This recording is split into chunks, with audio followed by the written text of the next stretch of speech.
Oh, hi, my name is Sherry. This is Twisted Granny Tarot, and we're working on the month of November for Aquarius in this video.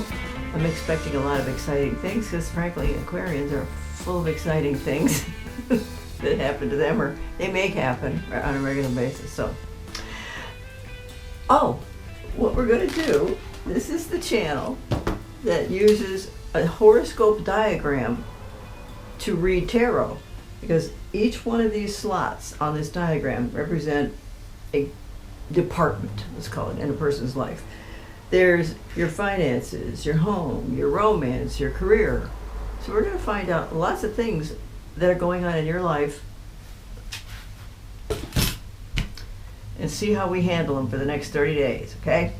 All right. In the meantime, my friend Link publishes this calendar. It's a year and a day calendar, and he researches antiquities. Let's just call it that. He researches antiquities, and on this calendar, he lists or has dug deep enough to find out some highly obscure facts. Okay, on November the 14th, for instance, the Druidic Feast of the Musicians. I had no idea the Druids had a feast of musicians, but music is still with us today after thousands of years. Okay.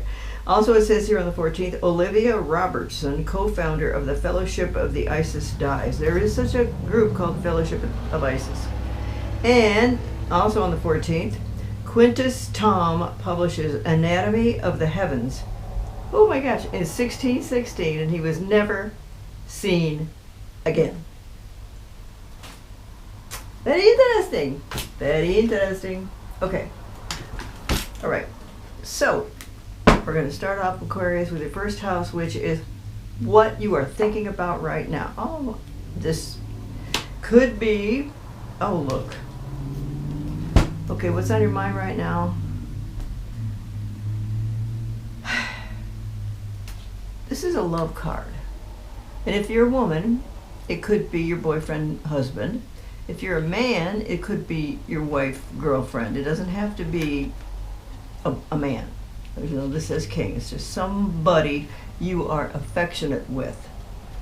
But you know what? Okay, so you love him, but two things are going on here. You love this person, but he doesn't have enough money. He's always strapped for cash. So, how do you feel about that, and do you want to continue with somebody like that? So let's continue. Second house is your own money. Look, you when you get money, you use it to take care of the people you love, and he's right here. Okay.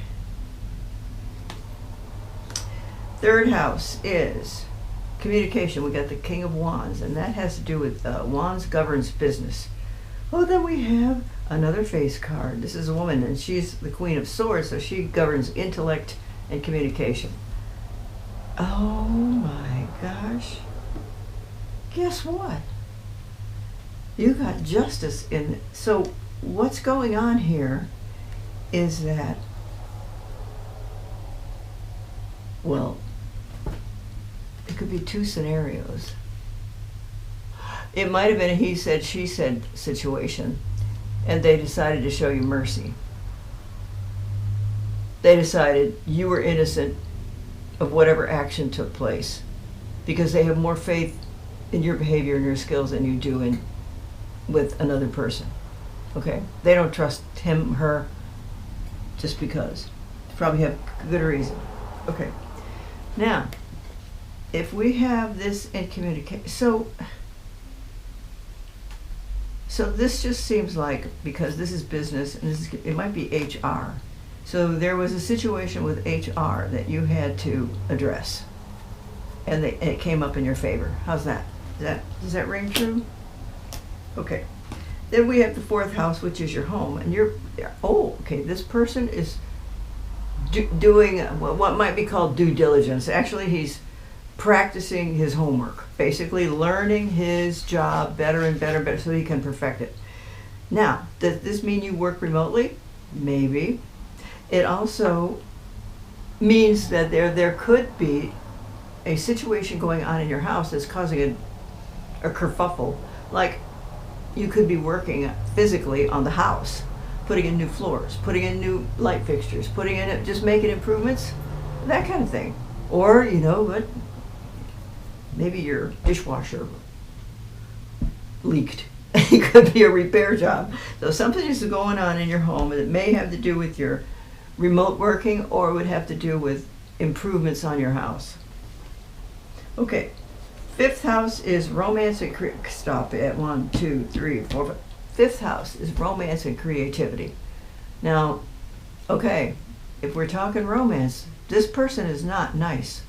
Other tarot readers like to say the emperor, is a stern taskmaster, and he is reminiscent of let's just say a high school math teacher who turned in your homework and said, do it over. Way too regular. Okay, way too regularly.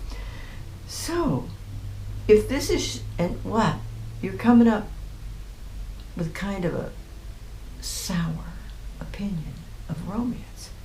So, is it because you picked, just asking, you picked out another fabulous, friendly companion, but he's more interested in being a friendly companion than he is in earning money? Well, you know what? Aquarians are highly independent, and maybe this particular person is the same, which is one reason why you like him or her. So, if you're aggravated with that romance, that if that's a romance, and if he's costing you money or she's costing you money and she's not bringing enough in, and you're coming up short, and so you may want to cut him off, because this is a stern taskmaster. You may want to cut him off or cut her off, because she doesn't really have a job. She doesn't really want to get a job. She's got no interest in having a job. Sort of like that. Okay? 1, 2, 3, 4. Now that's okay if you're retired. 1, 2, 3, 4, 5, 6. Sixth house is work and health. So look at this. This person. If we're going to refer to the work aspect of this card, then for some time now, it's possible that you have may have been somewhat disenchanted with your employer. Because he's got kind of a frowny look on his face here. This could be a woman too. Doesn't really matter. Whether it's a woman or a man, as a person who's experienced this, it's probably you. But look, out of the clear blue sky comes what some people would call a helping hand. In this case, it's a helping cup, because you're getting messages and clues about what is coming up for you and the people on the other side. The people on the other side, your grandparents, your uncle you loved, your father, mother, they're helping you get what you want on this side. So really all you have to do is tell them what you want and then be patient. Remind them, but they can help you if you ask. Okay, now when it comes to health, there may have been an annoying medical situation, because it doesn't look drastic. It doesn't feel drastic. And it's of the same kind of thing. You've been having this situation, it kind of goes away and it comes back, and something else goes away and something else comes back. However, because you've got work left to do on this plane, they're going to see that your health situation improves, because they're going to provide an avenue of better treatment or discovery of some new treatment, some new drug, things like that. Okay, now that's 6. The 7th house is marriage partnerships and business partnerships. Okay, ready? So if this person in your first house is your current romantic partner, you know what? This card, even though it's aggravating, if it's true that you have to pay for him too much, this indicates that you are showing kindness and patience. And maybe that's what he needs, in addition to have a kick in the butt. However, he's going to know when you're running out of patience, and maybe he feels bad enough about it to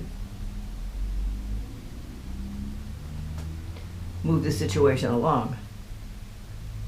So there's something about him that is much more long-term than previous romances.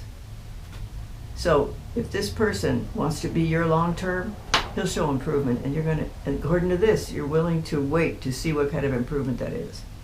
Okay? You might not even have discussed it much, but you're looking for clues about his behavior or his concepts of the cost of living.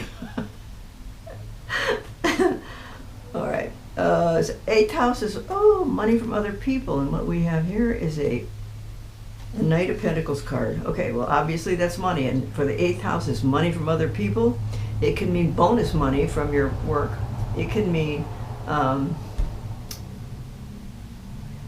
income tax checks, inheritance checks, lawsuit checks, insurance checks, you know. But he's slow moving. Let's pull out another card, because this is a face card. Let's see, we'll go get another face card. What the heck? Look at this. Holy Toledo. Oh. Okay. Then is your romantic partner waiting for an inheritance? That's why you're willing to give him time, because this is the house of inheritances and money from other people. We got a slow-moving guy here. Okay, we got a slow-moving guy. Then we got his father. Get a move on, Junior. And then we got the ultimate push, the ultimate manifestation card. So you are going to be manifested some money through one of those avenues, or another avenue that qualifies as money from other people. Okay? Look at that. So this is a manifesting. This person is manifesting an Aquarius, then you're going to be manifesting some money. Now, I don't know when, but golly dang, I'd have to say, I'm going to say within a year, because this happens fast. These two are a little bit slower, and we're talking about the future. Or B, you could see this money coming in the pipeline. So, good luck. Okay? All right, that's 8. This is the 9th house of philosophy, religion, higher education, and long-distance travel. And Aquarius, will you look at this? This is your very own card. It's called the Star, but obviously the water bearer is who she is. Whoopsie! Who she is representing, and the water bearer is a symbol for Aquarius. So what the Aquarian does is, what they see clearly fairness, and they see clearly cheating, liars, unfairness. They see it clear as a bell. So what you want is, you want every kid to have food, and you want every kid to have a coat and boots and shoes and paper, and get on the bus and go to school and not be ashamed. That's what an Aquarian wants for the world. So these people really are quite intelligent. Y'all are quite intelligent, and you're quite fair-minded. If I have to say it, you could be a little bit stubborn, but that's okay. Get those kids that food. That's what you're being stubborn about. Let's use that for instance. So, all right, now we forgot about the philosophy, religion, higher education, and long distance travel. So what this card represents is, this is your epitome of where you want to have your most memorable events in life. Philosophy, because having one philosophy isn't enough. You want to go to like college and study philosophy and find out about that one, and that one. Okay, number 2, you want to go long distance travel. You might not want to go to join the monks on a mountain in Tibet, but you might want to go to Italy, Paris, and I don't know, Tunisia. I don't know, to see a Mayan temple in South America. Well, where is your hot button? You know. Then there is philosophy. Religion. Well, and or spirituality. So you're views of religion may change slightly, but in general, y'all believe in a higher power. And even if you're not ready to admit it yet, that you're connected, you're plugged into the higher power, kids. You are plugged into the higher power. So keep staying plugged in and keep pushing for good change. Okay? Now, 10th house is your career. Oh, jeez, what's going on here? What's going on here? There was a big kerfuffle at work. Okay, this means something is going to change. It doesn't have to be terrible. It doesn't have to be drastic. You could come into work one day and the boss will say, come into my office, so-and-so just quit, and we want to see if you want the job. It could be like that. Well, that'll be a big surprise, or maybe you've had your eyeball on it for a long time. So, now, opposite this card is this card. And what makes me feel like, oh, because you like to be free, you probably want to remain remote. You probably don't want to have to go into the office, because those people bother you. Okay? Okay, 11th house. So good luck with that. I can't wait to hear about it. Write down what's happening in the notes, and I'll reply. Okay, oh, well, what is this? This is your 11th house. Okay, ready?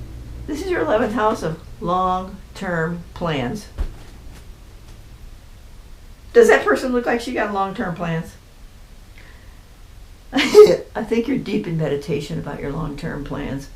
So that tells me you're like, in a lot of ways, you're in a holding pattern. And